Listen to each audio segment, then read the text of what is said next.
The Lean Toolbox, a handbook for lean transformation.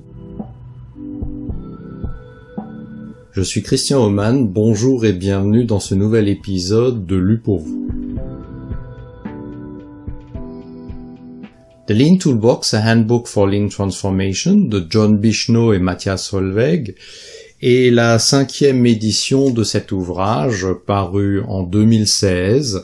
Il compte 342 pages, pèse 730 grammes et il peut être acquis dans ce format pour 17 € auprès de votre libraire favori. La 5e édition se distingue des précédentes que j'ai pu avoir entre les mains par une refonte vraiment en profondeur. Donc si vous deviez acquérir un exemplaire, veillez à ce que ce soit bien la 5e édition. Le livre est structuré autour de 18 chapitres principaux qui se concentrent sur Lean, mais pas que. Il y a aussi des rappels d'autres méthodologies. Par exemple, on y mentionne la théorie des contraintes, il y a également des mentions vers Six Sigma.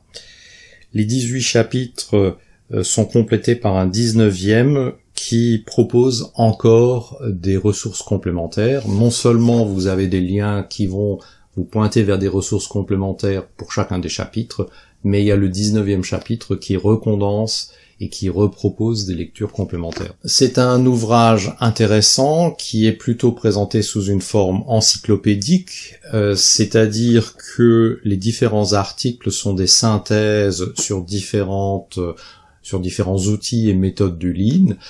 C'est écrit de manière condensée, qui procure de bons rappels sur ces connaissances et contiennent également de nombreux liens vers des sources complémentaires, le tout évidemment en anglais. Cette forme encyclopédique n'est pas réellement faite pour une lecture séquentielle, bien que je l'ai lu d'un bout à l'autre pour pouvoir en parler et l'évaluer. J'ai surligné pas mal de points au fil des pages. Je trouve que ça résume bien l'essentiel, ça permet de se rappeler des fondamentaux, mais également d'aller plus loin et de creuser davantage. Le style encyclopédique ne se prête pas réellement à une lecture séquentielle, on peut le faire, mais c'est plutôt un ouvrage que l'on va reprendre en main lorsqu'on a un point à éclaircir, quelque chose qu'il faut se rappeler, vérifier si l'on n'a rien oublié sur un projet par exemple ou un outil, méthode que l'on doit déployer. Ce n'est peut-être pas le type de lecture pour la plage, mais c'est certainement une valeur sûre dans une bibliothèque. Si vous voulez m'encourager à partager davantage d'épisodes dans la rubrique Lu pour vous, merci de m'encourager au travers d'un pouce levé. Merci pour votre intérêt et à bientôt sur l'un de mes médias.